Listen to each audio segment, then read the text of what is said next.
the little house on the mountain.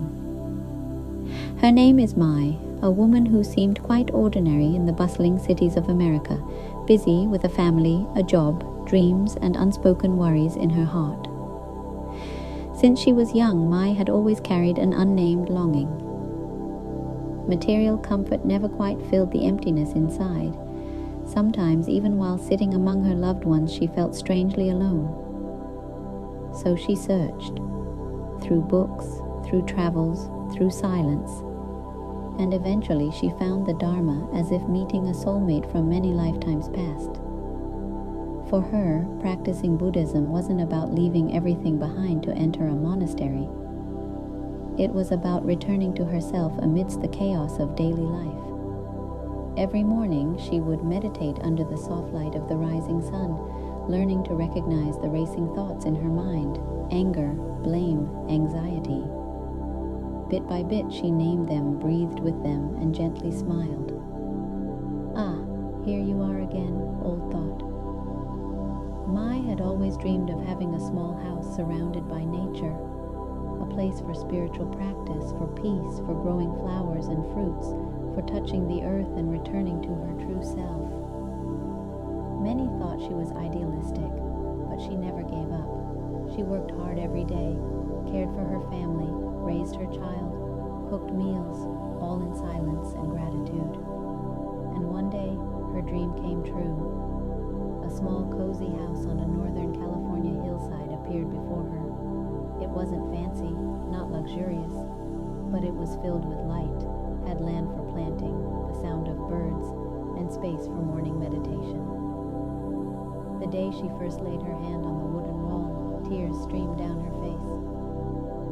She knew it wasn't just money that brought her here, but a whole journey of living with intention, faith, and daily inner transformation. But life didn't stop there. She still had her elderly mother, fragile and needing care with every meal and every sleep. She had a teenage daughter, full of emotions and changes she couldn't always express. And she had her husband, a man who had walked beside her for many years, at times distant, at times close, yet still always there. A part of her life she could neither cling to nor push away. She now saw these bonds differently, no longer as burdens, but as karmic connections. As a mother, she learned to love without controlling. As a daughter, she cared for her aging mother with deep gratitude, knowing her mother had once raised her through countless lifetimes. As a wife, she no longer expected her husband to fully understand her, but simply lived beside him with quiet devotion, a way of repaying kindness. Sometimes while meditating, her mind would still race, worrying about her daughter's future, her mother's health, the impermanence of her marriage. But she no longer rejected those thoughts. She just recognized them, smiled gently, and returned to her breath. Life on the mountain wasn't an escape.